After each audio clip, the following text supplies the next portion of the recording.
as you're happy, you're always gonna grin. You get out what you put in. You get out what you put in. Never gonna lose, never gonna win. Long as you're happy, you're always gonna grin. You get out what you put in. You get out what you put in. You get out what you put in. Oh yes, you get out what you put in. Kim Searle, hello, we're live. How are you? I'm absolutely awesome, and how amazing to meet you. So welcome to the show. Thank you. Kim Searle, emotional mastery coach. That's the first thing I'm going to ask you. What does all of that mean, please, Kim? It's I think the whole mental health thing, fantastic, really good. Still got a long way to go, but actually I think we're missing a trick. Okay. It's not all about what we cognitively think. It's about what we're feeling that can also drive what we're thinking. So if we can get to that and shift and change and delete it, then what can happen is we no longer have to go down those neuro pathways that we've learned in the past. Wow. Brilliant. Oh, this is going to look, I don't know about you, but we can run over a little bit. We don't have to keep this to 15 minutes, Kim. Okay. All right. So I think we might end up going down a couple of little rabbit holes and stuff like that. But so my first normal question is, tell us a little bit about yourself. Thank you. Yeah, so I've had a checkered and varied career, but interestingly, there's always been a thread of finance through it. So I started off in a bank. I did some building society work before getting into the tech industry, working in an accounts payable environment and doing bookkeeping on the side for friends and family. But I've always had this this thing about people, and I'm really interested in, people and what they do and why they do it. And so consequently, I had a massive life event when I was about 36, and it just set me on a path that said I had a dual path going on.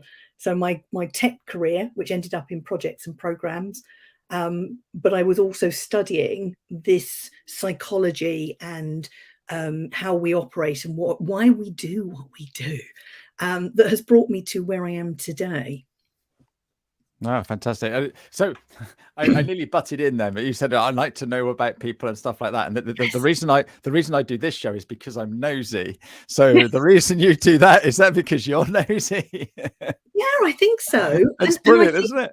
I think it is nosy, but also that I haven't experienced everything, obviously, but I'm really good at understanding what's going on for them. I have done quite a bit in my life.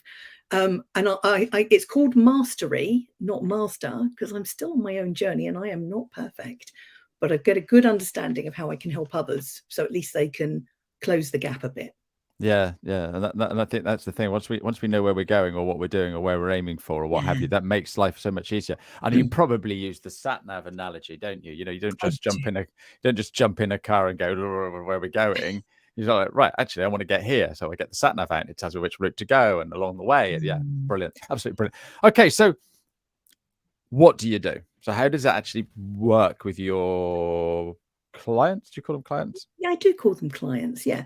So I love the sat nav analogy because that's how I see our emotions. They are our sat nav to let us know whether we're in good space or not.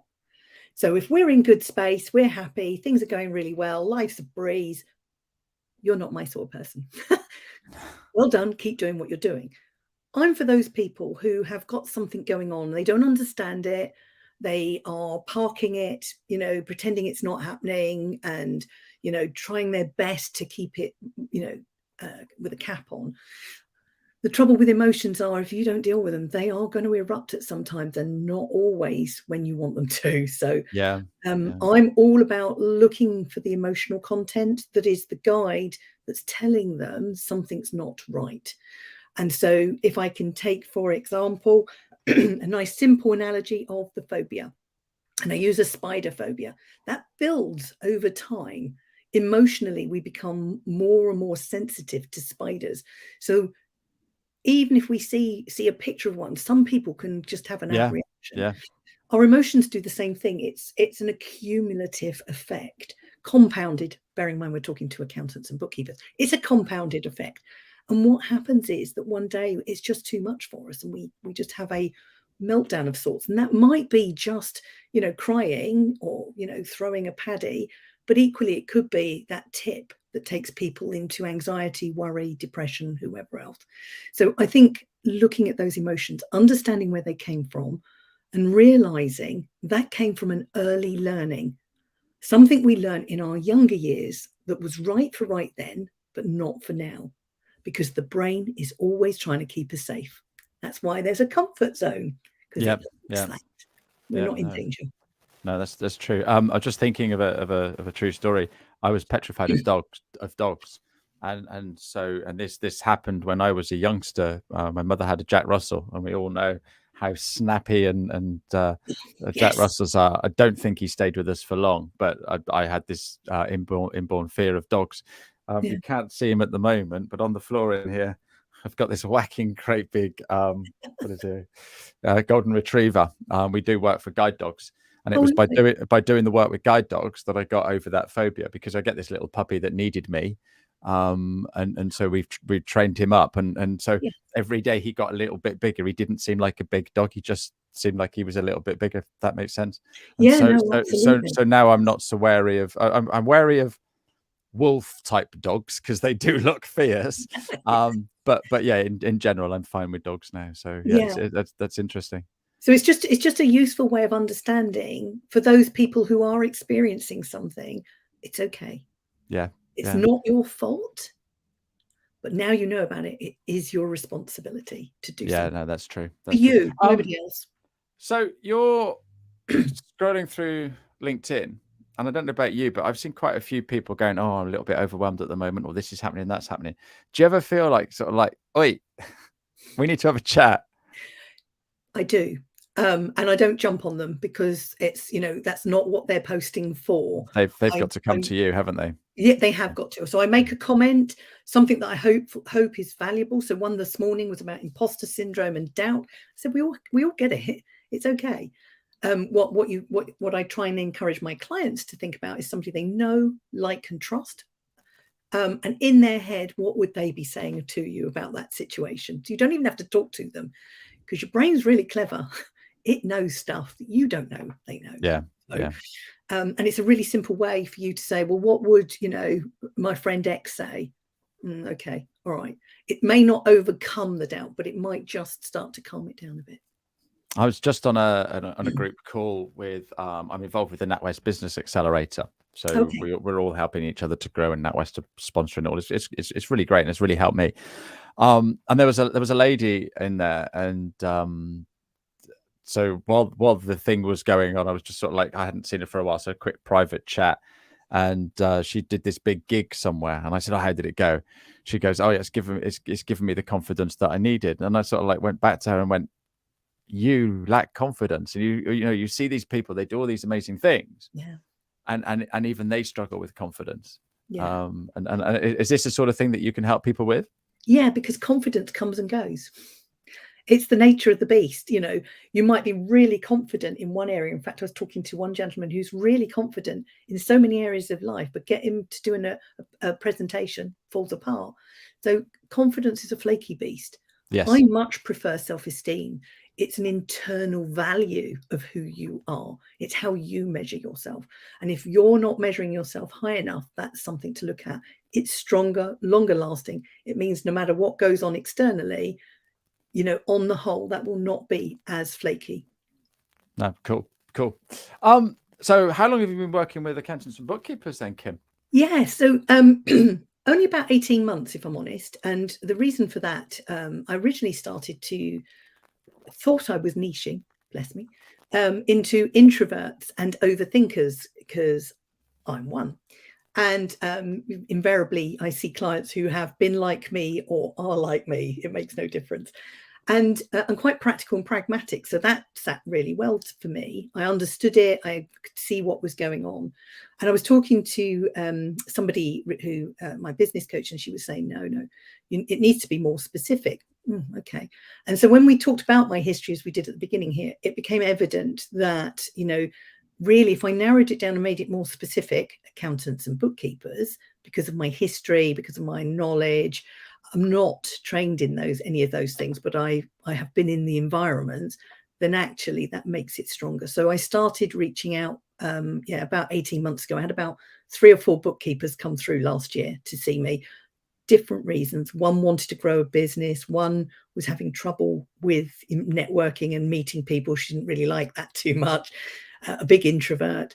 Another one was not sure that she was happy doing the job that she was. That sort of thing. So they all come with different reasons, and what's underneath is very unique for them as well. Cool. That's good stuff. We just got we're international today, Kim. Oh, fabulous. Yeah, I can't see your name.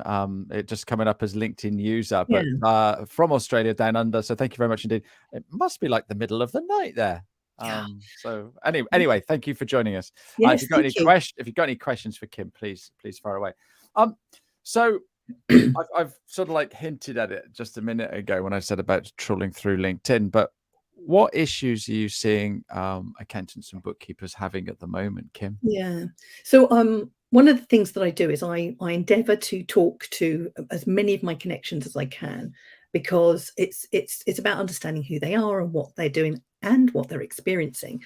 And one of the things that I noticed, even before I focused on them specifically, is that the past few years have been really tough for accountants and bookkeepers in so many different ways, not least that they were endeavoring to do their, let's just say their day work, but they were then having to deal with the government changes in terms of, all the government daily changes. Yes, daily. I didn't say daily because I wasn't quite sure how I was going, but it felt like daily, so I'm sure that's true.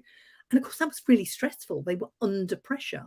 They've got businesses that they support that were potentially, struggling, if not, going down the pan. They were having to work long hours. They've got tough deadlines.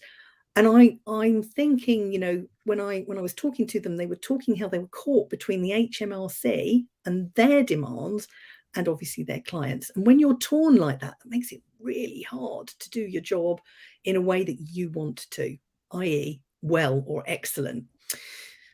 And of course, the challenges with those are the repercussions of them are still reverberating and will continue to do so. I'm getting the sense for the next year or two because of the whole, fintech changes that are being made and the, making tax digital and some things coming through. And the impact for the accountants or bookkeepers has been many and varied. They are suffering sleep problems. They are worried and stressed. They are finding that they're devaluing themselves because they can't do their own standards because of the workload. So I think, it's been really hard on them. And I don't know that that's necessarily acknowledged out loud, but guys and girls, I want to do it here. You've been doing a really good job in a really tough environment. So I hear you. Yeah, they've been well and truly hamstrung, haven't they? They have. One minute everything was fine, then the next minute they're all working from home. They've got remote teams, they've got all of that hassle. Yeah. And then Rishi Sunak was bringing out this and bringing out that, changing this, doing that, all these seatbelts. Don't know how they cope. But anyway, so how can you help them then, Kim? So when when they come to me, they will come with something. So I've recently had somebody who doesn't even know they want to be an accountant anymore. It's all just too much. And that's another common theme, people who are leaving the profession to do something else because they've just got to the point where it's not as exciting. It's not bringing them what they had when they first started out. And so they're ready to leave. And so when I get the client in front of me, it's exploring what's going on for them. And because I'm an emotional mastery coach, I'm looking for the emotions, but I'm also looking for the behaviors and the thought processes that are going on and what is important to them. Because what's important to them is the thing, I believe it's the key to making sure that they are living the life that they want. So I was talking to one gentleman, he's not an accountant or bookkeeper, but he's in finance. And he's really disillusioned with his job. He's off on depression. And we were talking, and I said, well, when was your best job? And when he talked about it, the value set around it, he just wasn't getting in his current role. Yeah. So once I've got that, then I've got I can build a roadmap and I'd share that with the client. And then each week I go through and we tackle each one, and I'm looking to clear the emotion and then rebuild upon it, because the brain is a learning machine, and I love it. Yeah, and I think that's the thing. Have you done NLP or neuroscience or anything like that? Yeah, that's interesting. That's a fascinating subject, isn't it? Oh, I could talk for hours on that. Yeah, we've only got 50 minutes today, but yeah, it is absolutely incredible. Yes. So I'm an accountant right now, and I've just got through the pandemic, and now I'm thinking, just going to sell up. I'm going to go and be a barista or whatever it was. I'm going to go and work in my mum's tea room like I did when I was 16. How does it work working with you? Do you just send me a pack and I read it? What sort of things would you? How would we work together? So I would, depending on what they were looking for, if they're looking for longer term support, and those who are anxious, depressed, the deeper end of the spectrum of what we class as negative emotions, although there's no such thing, they're just a message basically. They may take longer, and some people want the support, so I can do a 6 or 12-week package. But either way, what happens is each week, in the first 6 weeks anyway, I'm looking to clear as much as I can. So there's an hour and a half where they download what's going on with them. So, what is it about, going to work as a barista that's important to you? And how is what leaving your existing role? What's that about? And I'm listening for all the reasons they may say. Like most good coaches, I'm looking for the things that they're telling themselves and that they believe about themselves. Let's get rid of that, because I believe everyone, I don't care who they are, needs to be able to trust and believe in themselves to be a success, and that they need to love and appreciate themselves. I put appreciation because not everybody's ready to love, but it's recognizing who they are and how good they are. And once they've got that, they can then value their own worth. And suddenly they may not be a barista, but they may think, actually, this isn't working, but this would. And then I start to work with them on that journey to get the things in the right place for them, for where they want to go. Yeah, perfect. And just as an aside, how many accountants have you got jobs at the local coffee shop then? None, fortunately, because they're sticking on with all their profession. They've done a lot of training, a lot of investment. It's a shame to waste it all, isn't it? Yeah. It is a shame to waste it, but actually sometimes, like you say, it's a good stopgap to just get yourself together and get ready to go again. So I wouldn't stop them. If they want to do it, then that's fine. I just make sure that they are sure that that's the right route for them. Yeah, no, perfect. And so, do I have to wait until I'm at my lowest ebb before I call you, or? Oh, what a beautiful question. No, call me. My first session, 30 minutes, sometimes an hour, is free. Just, use it as a download session, because you may not be ready to see me, you may not want to see me, and that's not a problem. For me, this is my service. One of the things I'm in this for is the long game. So I'm really keen that people learn to tune into their emotional content, their body, so that the mind is important, but it responds better when it's got some guidance, good guidance. Whereas at the moment, it may not, because it's doing its own thing. The two are just, they're at odds with each other. And a lot of the accountants and bookkeepers that I speak to are one-person bands. Yes. And I've got no one to talk to in my shed. The dog never answers back, and so sometimes it is that just 30-minute download would just clear the pathway. So that's absolutely great. At the end of this show, if you can put a link in, then people can actually go and book that 30 minutes with you. That would be absolutely superb. What's your top tip that accountants and bookkeepers can do right now, Kim? I think I'm going to go with a couple, because that's how I roll. Top tips then. Top tips. Learn to be self-aware. Okay. And honest with themselves, because that's the first start. There's a whole thing in the accountancy arena. It's old school and it needs to go.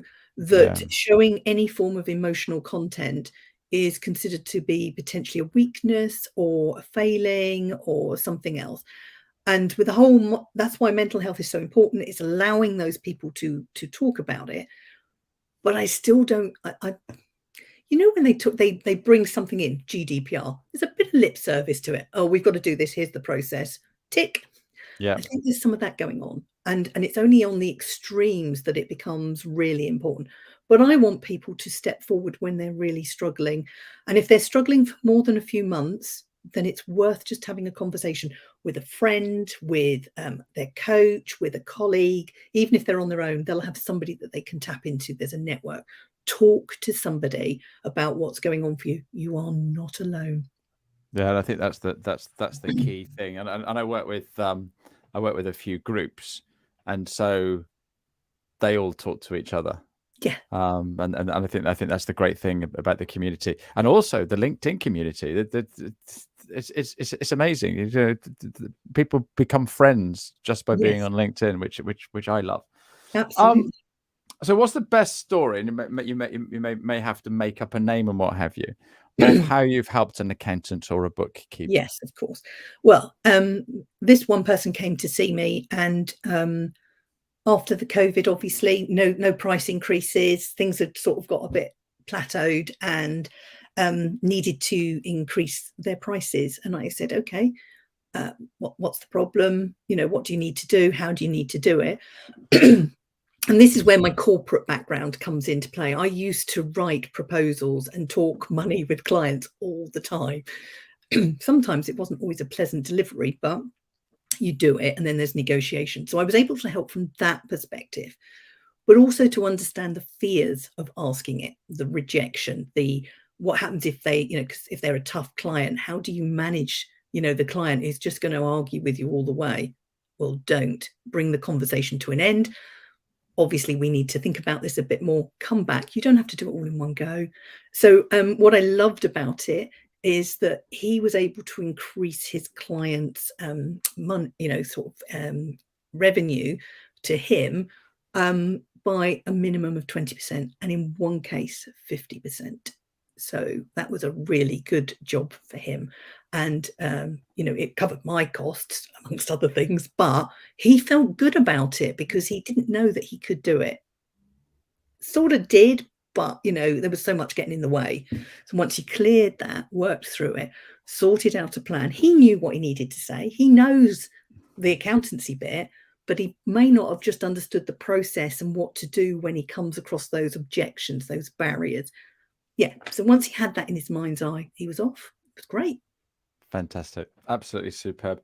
I've only got a couple of questions now. How can people get hold of you? Yes. So I'm on LinkedIn, Kim Searle, Emotional Mastery, or alternatively, my email is kim@kimsearle.co.uk. Perfect. And just get in touch if you just need a 30-minute download to see what's going on, and just to show that you're right. Put the link in this, that would be absolutely brilliant. I've got one more. How do I do that? I don't know how I do that. No, so at the end, when we've all finished, it's all closed down. Okay. You Yes, I will just go back in and comment and what have you. I'm just gonna before I ask my final question, I just want to go in and let everybody know who I've got coming next week. I don't know if you know this amazing gentleman, Phil Ellaby, Yorkshire's Managing Partner of the Year 2022. Really, really lovely guy. I met him at the Digital Accountancy Show. I interviewed him, and he's happy to come back and have a good old natter with me. So he's going to be telling us how he's got to where he is today and some top secrets of how he's running his practice. So look forward to that. Kim, you've been absolutely delightful today. My last question to you is, all right, I bet it wasn't to be an emotional mastery coach. When you were at primary school, what did you want to be when you grew up? I honestly don't remember. I can tell you when wasn't a train driver. No, but when I was a teenager, and you get the whole school careers thing, people saying, what do you want to do? How do they know? They don't even know who they are as a teenager, for goodness sake. But that's a whole nother story. So I went between being a nurse until I decided I didn't like people being blood. Yeah. No, it's sick. I wasn't worried about blood, but sick. No. And then I was going to be a car mechanic. I think that was more to keep in with my dad. That's And awesome. then I wanted to work on cruise liners, and I actually wrote off to P&O and said I was interested in a career. And they wrote back. How amazing was that? So that was really lovely, but I didn't do any of those, obviously. You didn't? No. I ended up in a bank. Hey, because we all write down we want to be in the bank when we're at school, don't we? Oh, but yeah, it was really crazy because I'd actually been studying psychology. So I think this whole career path has been, It I found say, you. running alongside all the time, but I ended up in a bank. Oh. Crazy woman. Well, so if I had turned around to my careers teacher and said I wanted to be a LinkedIn coach, okay, it was so long ago we didn't even have computers at the school, so it would have taken me a lesson just to explain what a LinkedIn coach was, wouldn't it? Good point. Kim, you've been delightful. Thank you so much for your time Thank today, you. and I'm sure a lot of people are going to get a lot from this, and we can share this video with other people as well. So thank you very much indeed, and we'll see you all again next week. Cheerio. Yes, thank you everyone for tuning in.